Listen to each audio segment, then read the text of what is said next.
Guys, Mark Goldberg here from Mark Vlogs Watches with a quick word for your friend and mine, ArchieLuxury, Paul Pluta, AC3, Archibald Chesterfield III. You know, he invented the quick wristwatch check, and the rest of us on YouTube, well, we just stole it.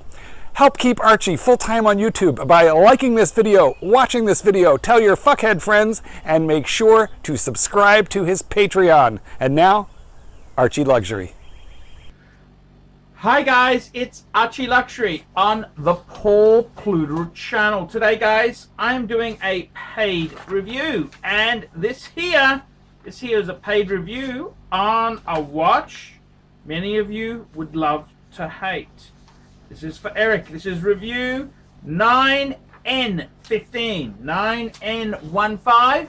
Quick wristwatch check. I'm wearing a Patek Philippe 5196 featuring the 215 manual wind movement. Okay, let's jump straight in. This is from Eric. He's sent me a PayPal contribution. He says, Archie, please review the Breitling Aerospace 75362. The Breitling. And I gotta tell you, man, gotta tell you, Breitling is a brand of watch that I quite like. Yes. I think in this present time, look, Breitling is a very dangerous brand to buy brand spanking new. Very soft in the marketplace there. However, this is a very interesting anomaly, this watch here, the Aerospace 57362. Just excuse me. I'm going to pull off a Breitling book, the catalog, the latest Breitling offerings here are in this book here. And I've got to tell you, man, Breitling is a brand that I actually like. Yes, it's a bit blingy, a bit oversized, but I got to be completely frank with you. Breitling on the pre-owned market offers a lot of value, and I've got to tell you, man, it is very interesting. This is a very interesting watch in the sense that most luxury watchmakers have moved way out of quartz. Quartz is fucking toxic sludge. But I gotta be honest with you, you go back to the 90s, most makers had quartz offering. Patek Philippe had the Patek 3944, a quartz Calatrava. Rolex had the Oyster Quartz, so many brands. Omega, the Seamaster was available with a quartz movement. And I've got to tell you, man, with Breitling themselves there, part of their professional line is the Aerospace. And it's quite interesting about what has happened there. Breitling themselves there have been a huge advocate of quartz technology. To give you an idea, one of the industry standard beacons in quartz is the famous Breitling Emergency watch, which you're able to pull out the emergency distress beacon, and it's part of uses the super quartz thermocompensated quartz electric analog with LCD display there. Very interesting indeed. And I've got to tell you, a lot of makers have moved away from the quartz. Quartz has become very toxic, and it's kind of an interesting factor that Breitling has quite a few models now that fit that genre. This is the Exospace, and I've got to be honest with you, as far as tools go, a Breitling Super Quartz movement is pretty damn accurate. It's pretty damn good indeed there. So I've got to say, many makers themselves there have ditched quartz. They said, "Oh fuck, we're not going to do this. We're going to ditch this little fucker, and move on." But there is a long history of Breitling doing quartz, and there is something has to be said for quartz itself. Their thermocompensated quartz, pretty damn accurate watches. So I think for a certain degree, Breitling is to be congratulated for keeping quartz in the range. As a professional tool watch, as an instrument, let's be honest there, quartz is the way to go. So Breitling has harnessed this technology. Now, I've got to tell you the truth. Many watch enthusiasts, myself included, can't stand quartz. However, maybe we're just snobs. It's a backlash from the quartz crisis of the 70s and 80s. So what do I think of the Breitling Aerospace 75362? I quite like it. This is quite an attractive piece. It's not an LCD solely. It's an analog hands, and it's a multifunction watch. Look, it's, as a tool, which it is, I can see why you would keep this why you'd have one of these in the collection. It's incredibly accurate, one of the best quartz movements of all time. It's like the Longines VHP. It's a super quartz movement there.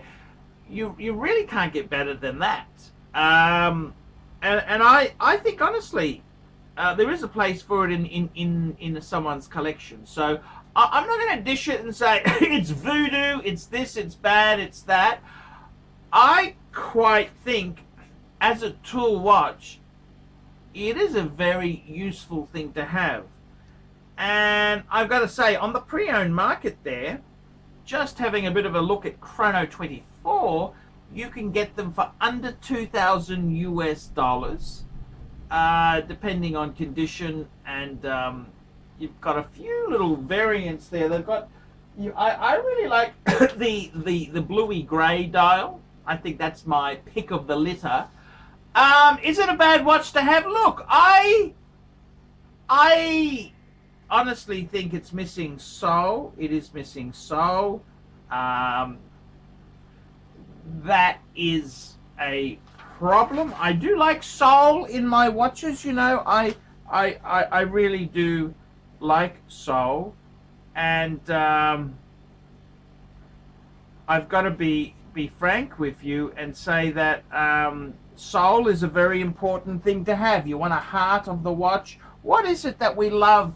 I mean, I look at my Patek, and it's the movement itself. It's hundreds of years of evolutionary progress with watchmaking to make an accurate mechanical movement. I don't want a fucking battery there or a quartz module. You know, it's ugh. But I got to tell you, as far as a tool goes, let's be quite frank and honest here. If you went diving, you'd have a dive computer, wouldn't you? The Submariner would be a backup. You don't just want to rely on that manual shit. And I think for many things there, I honestly think the Aerospace is actually quite a reasonably attractive model. I would try and get one in nice condition. Some of them have been scruffed up a bit because the titanium can scruff, and it feels like plastic. It's always the problem with titanium. It kind of feels like plastic. But this watch here, the Breitling Aerospace 75362, I completely get. And I got to be frank with you. If I was a Breitling collector now, if I was a Breitling collector, which, to be honest, if you were building a collection, instead of fucking buying Rolex, which is boring as fuck, and if you bought Breitling, I would say you'd buy a Navitimer, classic Navitimer with the B01 movement. That new reissue would hit the spot. A little bit expensive, in the sense that it's, well, I suppose that's the price. That's the price, Charlie. That's the price. It's cool.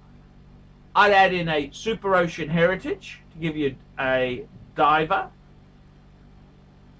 And I would probably, the models that really sing to me, I think maybe an Avenger.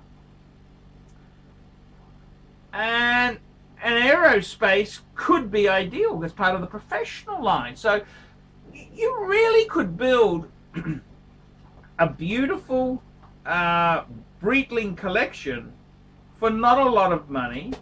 I mean, I love the branding with Breitling. The branding is so, look at that B. It's, even the brochures have got a Breitling smell to them. And I kind of think, you know, could you, I think myself, if I was starting from scratch, had no watches, and I wanted to pick a brand, Breitling's not a terrible way to go. Don't buy it new, don't buy it new, don't buy it new. You'd have to buy it used. Breitling isn't terrible. I think you could build a lovely little Breitling collection. And I think Quartz technology, you know, we hate Quartz. We sort of, the pendulum swings so far. I dare say Breitling is one of the, it's a true luxury brand which keeps Quartz in the professional line. And I gotta be honest with you, I think if I was starting, you know, if I was a young buck and I wanted a nice collection, Breitling would be a great way to go. You gotta buy it used, gotta buy it used, gotta buy it used. You gotta get big discount, big discount. But they really are quality. Breitling is quality. It's quality. So, to answer the question there, highly accurate Quartz multifunction watch. I concede it's got a place in somebody's collection. I don't know if I'd pick that as my preference to the be-all and end-all Breitling. I'd want a bit more than that. But yeah, I think realistically, Breitling's a great brand, very undervalued at the moment on the pre-owned market. I think it's got potential. And I think, honestly, Breitling's a cool brand. Breitling's cool. So what do I think of this watch? Look, I wanted to hate the fucking thing. I wanted to say it's shit, it's garbage, it's this, but it's really not. It's a professional line, highly useful. I mean, if you're going to actually be using this in your job, if you're flying planes or shit like that, do you really want to rely on an automatic or a manual wristwatch?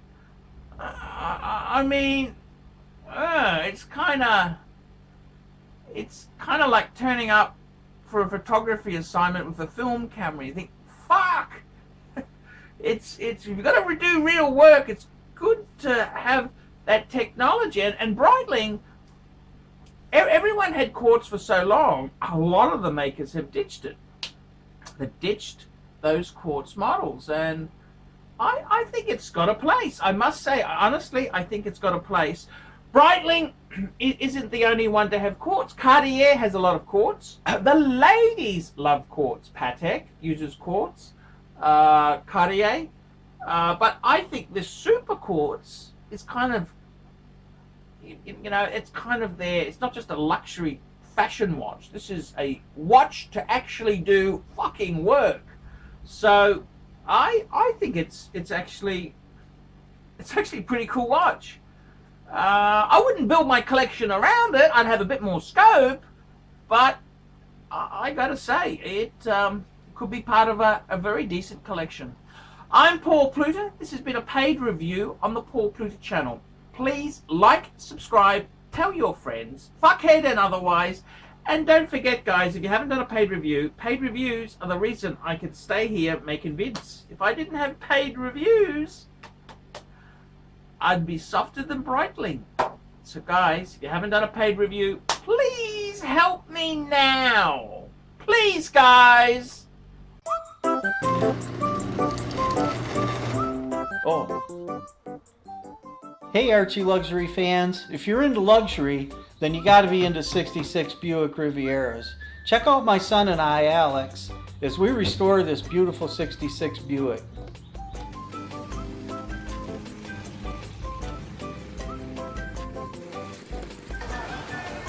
Neighbors are having a picnic, you know, having fun and stuff. Me, I'm doing cars. It's what I've done my whole life.